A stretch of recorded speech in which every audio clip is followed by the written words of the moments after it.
Live edition of Believe in the Dallas Cowboys. I am Jeff Cavanaugh from 97.1 The Freak in DFW,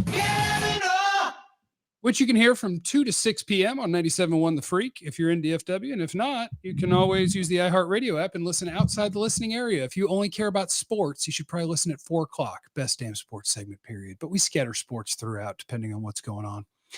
I, of course, am joined by my co-host and my good buddy, the great and powerful Jesse Holley, who is celebrating the 12-year anniversary of being a damn hero as Tony Romo broke all his insides. And then we go to overtime with the 49ers, and Romo's out there, and Jesse Holley's out there. And can they beat the 49ers? Because we know it's tough. It's tough to beat the 49ers. Can the Cowboys do it? Jesse Holley went 77 yards. It must be a reality show. Man, what a great day. Happy 12-year anniversary, Jesse. Thank you. It doesn't feel like that long ago, but it is. It is. Yeah. It is. And that's what I was thinking, because I've known you for a long time, and I guess I didn't meet you until after. Yep. I was like, man, I feel like it makes me feel a lot older when you tell me that was 12 years ago. Son of a bitch. And I'd like to thank KG in the super chat. KG said, let's go, baby. Jesse Holley, you guys can feel free. You guys can feel free. Go ahead and super chat $12 all through this thing, man, for the 12-year anniversary. Don't feel shy. $12 this way out, man. You look at this guy begging, you know? Look, maybe I do owe $26,000 on a pool still. I don't know. I mean, maybe that's possible. I'll tell you where you can find Jesse, and we'll talk about the Cowboys beating the crap out of the Jets and how currently your Dallas Cowboys are the best team in the NFL. And it's not debatable. We'll get to that. It's not debatable, Jesse, so don't make faces at me. But first, I need to tell you that we, of course, are brought to you by our friends at Bet Online, and football is back, baby. Bet Online, your number one information source for all your sports wagering info, up-to-minute stats, news, scores, matchup breakdowns, the latest odds, spreads, and totals from the NFL, college football at your fingertips with Bet Online's real-time updates on stats, news, and odds. Go to their website today or use your mobile device to get in on the action. Remember to use our promo code BELIEVE, BLEAV, to get a 50% welcome bonus on your first deposit. Bet Online, where the game starts. Okay, we're here. Where did my chat go? Where did my damn chat go? Because I saw another super chat, but now I can't see the chat. It's KG. KG came back with another super chat. We thank you. Appreciate you. Okay, you're going to have to read those because something went wrong with my chat when I maximize, minimize. I can't see the damn chat, so you're going to have to navigate the chat today. I don't know what the hell happened. I don't know what happened. Anyway, you can find Jesse Holley unfiltered with Jesse Holley, which to go in your settings on your camera if you wanted to flip that around. But anyway, Unfiltered with Jesse Holley, you can find it on YouTube. He's out here creating content, being a damn hero, being the man. Happy anniversary. And how does it feel to do a show about the best football team in the NFL? Is that fun? Is it good? It's amazing. It's one of the joys of my life, being a part of the franchise as a player and as a media member. I am elated that now let me ask you this question. I'm not going to argue best football team in football. I'm looking forward to that week 5 matchup. Yep. That's going to tell a lot of things. Do we have the best player in football? On the radio today, I said yes. Now you have to do caveats. That's the rules. It's hard because what's working for Micah right now is Pat Mahomes is having to figure it out again with all of his wide receivers gone and a bunch of new dudes that so far haven't really been helping him. Like Pat Mahomes is the most valuable player. He's the best quarterback I've ever seen play the game, which should mean he's the best player in football. But I don't know, man. If you just strip it down to who is the best at what they do, I think there's a very good case to be made that Micah Parsons is the best player in football. Like, he is an absolute monster. Oso Digizua is better because he exists. DeMarcus Lawrence is better because he exists. Leighton Vander Esch is better because he exists. Trayvon Diggs is better because he exists, et cetera, et cetera, et cetera. I don't know what else to say about Micah Parsons. Yes, he does things on a football field that even the other elite pass rushers can't do. They can't. Like the play where he drew the holding call and didn't get a sack, but he drew the holding call. TJ Watt, Myles Garrett, Nick Bosa, they might be able to more consistently set an edge and stand still than him, but they can't win around the corner like that, be getting held. And then Zach Wilson, who, if you watched him run in the second half, he's a good athlete. And Micah Parsons, within one step of being held, is already catching up again. Like, he's a freak show. The dude is an absolute freak show. I agree with you 100%. Shout out to KG again for another super chat. We appreciate you so much. He's an alien. That is, like, we've come to the point now where I have no more words to truly describe him. I just don't. Like, there is whatever verb, adjective, pronunciation, pronoun, him, her, she, them, it, be, whatever you want to put it. I think he goes with him. I think Hemi Parsons. Whatever he Parsons. He is a man. He's the Heisman. He's whatever you want him to be. He's the alpha and the well, it's a little bit too far. He's not God. He's not God. Yeah, you probably shouldn't. I mean, as a strong Christian man, you probably shouldn't blaspheme. Yeah, I'm not gonna do that. I'm not gonna. He's been gifted and blessed by God. He is a boy. Man, I don't have any more words to truly describe how good he really is, man. And he's only in year 3. That's the crazy part about it. He's just entering year 3. So he's still, when you talk about football maturity, with still putting tools in the tool, like just this offseason, he's decided to go do, hey, I'm going to do boxing just so I can realize how to see when hands are coming towards my face and how to react. Like, this, think about when he adds some more. He hadn't even gone to the pass rush camp. He ain't even going to the Von Miller pass rush camp. He hadn't even gotten with some more dudes who allow themselves to grow even more. Like, this is the freaking easy part, that in year 3, he has not even peaked yet. That's insane. That's insane. That's what honestly, it's what I was thinking about Micah during training camp, is watching. The greatest thing about how much people care about the Cowboys and how much Jerry loves attention is that at most training camps, media aren't allowed to be taking videos of all their crap. But you can watch every play that happened, and watching Micah Parsons, you could see a noticeable difference from a guy who might have been the best defensive player on the planet a year ago. And you could see a noticeable difference coming into year 3. That's crazy. That's crazy. But also, it kind of makes sense, because I had somebody text into our radio show today that it was a fair point. They're like, remember that you didn't really like the Micah Parsons pick. And I think it makes sense why we can keep seeing noticeable gains, because they're right. I wanted Rashawn Slater, who's an awesome offensive tackle. And the reason is you're the closet hater. I thought they drafted a linebacker. All this time, you've been the closet hater. You are a closet hater, and someone with the skeletons out. Jeffrey, closet hater, Cavanaugh. Look at you. Look at you. I thought they drafted a linebacker, but they didn't. They drafted the best pass rusher on the planet, so it should make sense that he's getting better. But what he does for this thing cannot be overstated. Holy cow, KG, you're a hero. Yeah, he was a hero, but I don't like his comment. I don't know about that one.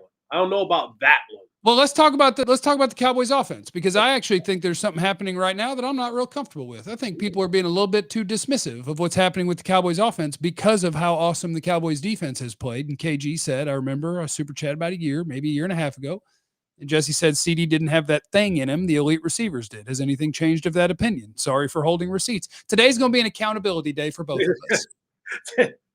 But football's very fluid.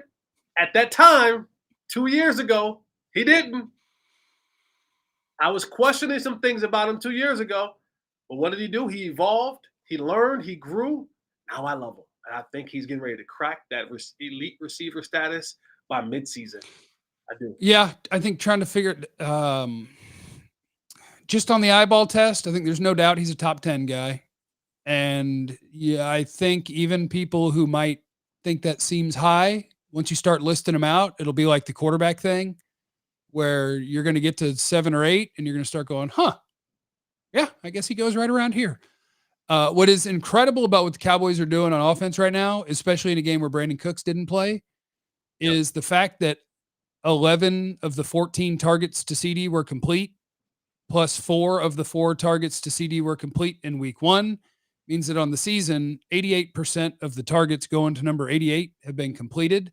That's absurd, especially for a guy that teams know you're going to be going to, and especially against the Jets pass defense, which last year was the best pass defense in football. The fact that, and you can, Jesse, talk to me about all the different reasons, but I think it's CeeDee making strides. I think that it is a offense that maybe people haven't seen a lot of with McCarthy calling plays, and it is a little bit different than what they've been running. But the idea that you can complete good receivers, you complete 65% of the targets to them. You don't, and CeeDee and Dak, you can go back 15 games and they're at about 80%. That's absurd. Yes. And you can give the credit to whoever you want, but just know that most combinations of guys who they know are going to get the ball, they don't work that well. They don't do it. No, but if you go back and when I began this season, one of the things that I went back and I did was I said, because I started watching, like trying to figure out, like it happened like right before the Giants game. I'm like, all right, let me go back and watch film to prepare myself for the Giants game. And I realized, well, actually, we don't have any film of what this team looks like prior to Mike McCarthy taking over. So I then went back and started watching Green Bay film from the time that he was there. And the things that stuck out was the distribution of the football to many guys. When you look at the last couple of games, both Giants and Jets game, I think 7 or 9 guys have caught at least one pass in those games. The second thing that I knew that would happen once you got Boy Wonder out of the door, Kellen Moore, and got Mike McCarthy in, that they would have answers to the defensive test. A lot of times on the Kellen Moore, there was no answers, and that's what the interceptions. And then there are the throws that are easy to make. What Dak does really well is the throws that are right in front of him, he completes at a very high percentage. It's getting the ball in the hands of the receivers right now, not having to wait to develop and trying to do things 15, 20 yards down the field. Hey, if you get it to him right now at 8, he can run 30. Get it to him right now. And so you couple all those things together and you see a high level of efficiency between Dak Prescott and his receivers, because Mike McCarthy now understands that the quicker I get the ball into these guys' hands and with throws that my quarterback enjoys throwing. Because just because you're an NFL quarterback, every NFL quarterback can't make all the throws. They can throw all the throws, but they can't make all the throws. And so why even try to fool ourselves or live in this world? Hey, let's throw the far out route from the let's throw the out route 18 yards down the field on the right sideline from the left hash mark. Well, why do that? That's not a throw that our quarterback arm will be able to deliver on a consistent basis. What throws do he throw really well? The slants, the digs, those type of routes with the bounce right in front of him. Let's do that. Let's just do that and do that really, really well at a high efficiency until someone stops it. Like we sometimes make this football thing a complicated thing when actually at times it's really not. It's really not a complicated thing. Hey, what are you really good at? Hey, what do you really like to throw? Okay, cool. We have one of the best receivers in the league, one of the best quarterbacks in the league. Let's just go and play pitch and catch as much as we possibly can until they figure out a way to stop it. And then if they do, we'll adjust and go to something else. But until they do, let's just be really efficient. Let's just have 80% percentage throughout an entire football game. I mean, who the hell wouldn't want that? We make these things up in our mind that it has to be more difficult. That you have to have the, oh my God, look at that throw. But for every one, oh my God, look at that throw, you add in the interception, then you add in an absurd incompletion percentage, and you go, well, why aren't we doing what we were supposed to do? Because you wanted the oh my God throws for 70% of the game, and that's not the way football really works. Successful football truly works. Just be 80% efficient, win games, 30 points a game, 35.5 points a game that you average, a little over 200 yards, 250 yards passing, 330 yards of total offense, and you're 2-0. Let's not make this game more complicated than it has to be, and Mike McCarthy understands that. Gimli is in the super chat, which is great. Salute to Lord of the Rings. Gimli was the dwarf. Scale 1 to 10, how unbearable have Eagle fans become? Was told today CeeDee can't be a number one because he primarily plays out of the slot. Low IQ, LOL. Most awesome receivers play in the slot a bunch because you're just matchup hunting. If your best receiver isn't your move guy and your best receiver isn't lining up in the slot a bunch, your coach is a dumbass. We can measure these things. Do yourself a favor. What's his name? Gilmy? Gimli. Yeah, life is much better when you don't listen to Eagles fans. I promise you. I promise you, your life will be so much more healthier, prosperous, jubilant, blessed if you don't listen to Eagles fans. Yeah, being online less is great. Just follow people that you enjoy the interactions with, and if they have a team in common, that's really good. And ignore everything else, and be very, very good with the mute and block button. Oh. So you just don't see stuff show up that you're not interested in seeing. I'm first team all pro on the block button. Yeah, I'm good on the mute button if you annoy me. The block button is mostly like the very offensive. Like but see, mute, you still get a chance to enjoy my greatness. I want to eliminate you from everything altogether. Okay, but the other side of that is on mute, they don't even know, and you're firing off replies at me, and I don't even get them. Like, that part's funny to me. Block is reserved for like, oh, okay, you said some racist stuff. Mute is for, my God, you don't know what you're talking about, and you're annoying, but enjoy responding to me all the time. I won't see it. Emmett, been really happy with the O-line, especially the backups. Hopefully we get to see them all healthy soon. They're thinking that Tyler Smith, they got to stop having two guys named Ty Smith. They're thinking Tyler Smith will be a go this week. And yeah, that's another thing is you're living in this is not going to go forever, right? But you're living in a paradise right now, yeah, where depending on how you like to measure things, I can make a case that you have the best offense and the best defense in the NFL. And that the people who want to be dismissive of any of it because of who you played, one of them was in the playoffs and won a playoff game last year. The other one was the best pass defense in football a year ago and just made Josh Allen look like he sucks. So, like, if you want to just dismiss everything, that's cool. I would say enjoy the fact that you are riding super high right now, and there's a pretty decent chance that goes for 2 more weeks. And then there's a pretty good chance we're talking about 4-0 versus 4-0 against San Francisco, and then we're going to have some fun. Yeah. So I would say just enjoy this. But yeah, the offensive line, I've been really happy with, because I'm not going to call Jesse a hater because that's messed up. You shouldn't do that. But Jesse had some real questions and doubts about Tyron Smith. I had less of them, but to pretend that it didn't exist anywhere wouldn't have been true. And through 2 weeks and 2 good defensive lines, Tyron Smith is whipping their asses. And he looks like the dude that I know. You've had some issues at the left guard. You've had some at center at times. You've also played against 2 of the best D tackles in the league. Correct. But they've certainly been good enough that your running game wasn't very good this week. And this is going to, I hate to do it to people who are weird about football and decide people they don't like and that aren't that good. Your quarterback has been the best third down quarterback in football so far this year by a long shot, and did a hell of a job on 3rd and 6, 3rd and 7, 3rd and 13, 3rd and 14, 3rd and 6 of being like, it's okay, I got it, and getting first downs. But for the most part, I can't complain about what they've done so far. They've definitely protected well enough that for an offense that gets the ball out quick, hadn't had much trouble. Quarterback's good at avoiding the pressure when you get some. Yeah, I don't have complaints about the offensive line, and I'm excited about what they can be when you switch out Edoga or Bass for Tyler Smith, and it sounds like it's going to happen this week. Yeah, I would even be, we all know that they're trying to tank.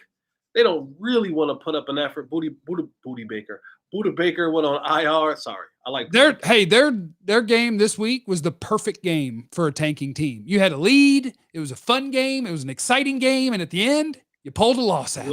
Yeah, you give it away. But I don't want to live in a world where we're trotting out TJ Bass, right? Like, I just don't. No. I don't.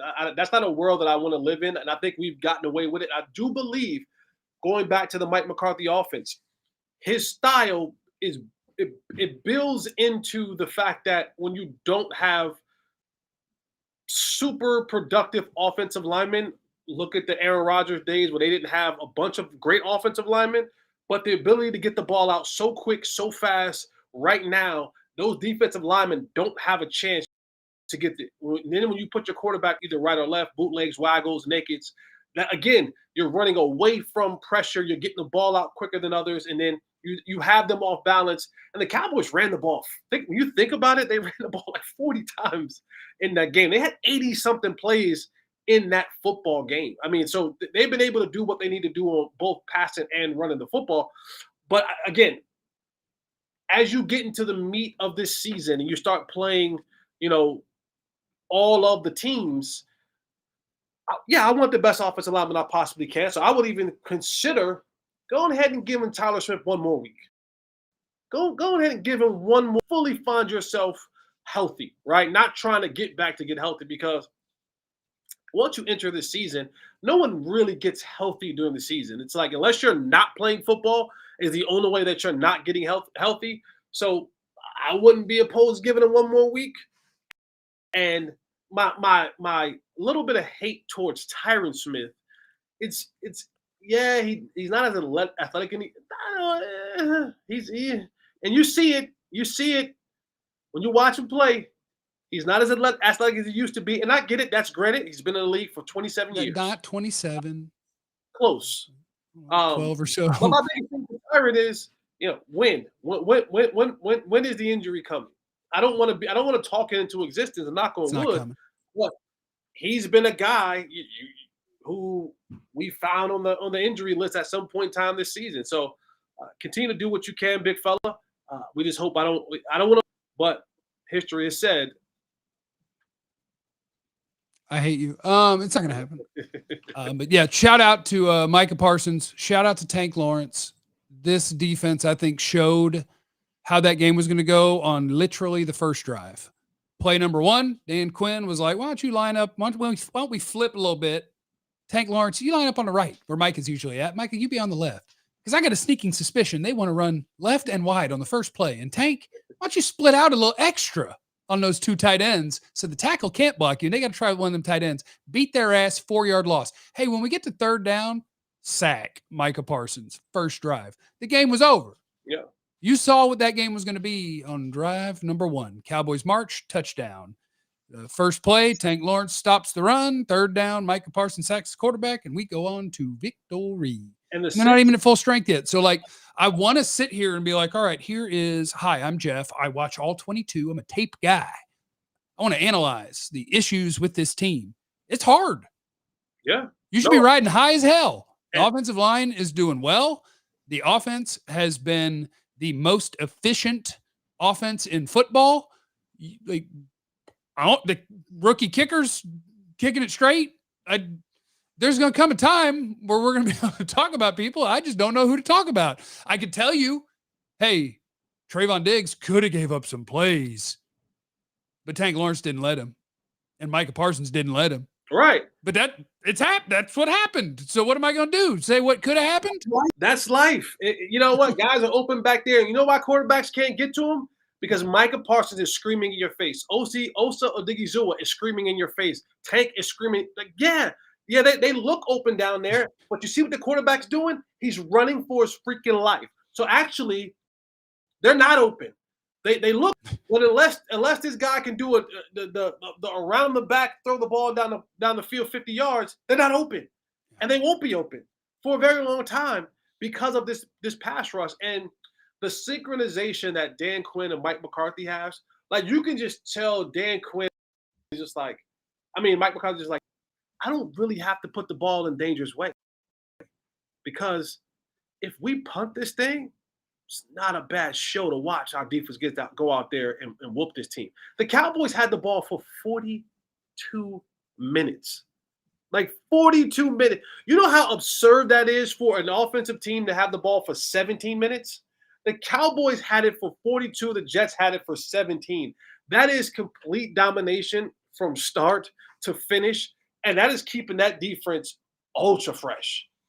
And when you got an ultra fresh defense that's getting, I said this last week about pulling those teams in the deep waters. When you start pulling teams in the deep waters, and Micah's been rested for a large majority of that game, you're in for a world of trouble. It's gonna be a problem. Hey, I am going to post a link right now in the chat. I just want everybody to have. That is the link to Jesse Holly's Unfiltered with Jesse Holly YouTube channel. I want to make sure we're subscribed to that. It's my guy, Jesse. Yes. What we like to do is we like to have ownership of things and build things. And so go subscribe to Jesse's channel and enjoy that. There's other stuff we could talk about, but man, we've been here a while and it's an ADD society and there's football to watch. You okay? Or you got some stuff you want to add? No, I'm good. I'm happy to see you. I'm always happy to see you. Oh, thank you. I'm happy to see you too. You're a wonderful friend and I love you. And I love going live and see the people. Hi, people. I do too, but the only way we can do that is if we do it at 7 p.m. or later because I don't want to go while my radio station's live. You know what I'm saying? No, I got you. You know. So thank you to Gimli. Thank you to KG, our folks in the super chat. Thank you to everybody that's watching on either Facebook, YouTube, Twitch. Thank you to everybody that is listening afterwards, wherever you get your podcasts. You guys are badasses. Have a wonderful day. We love you. Remember, you have no idea what anyone's going through. So be cool to everyone, even Eagles fans. Remember, you can mute and block them, and that's being nice. We love you. Be easy. Eliminate the contingency.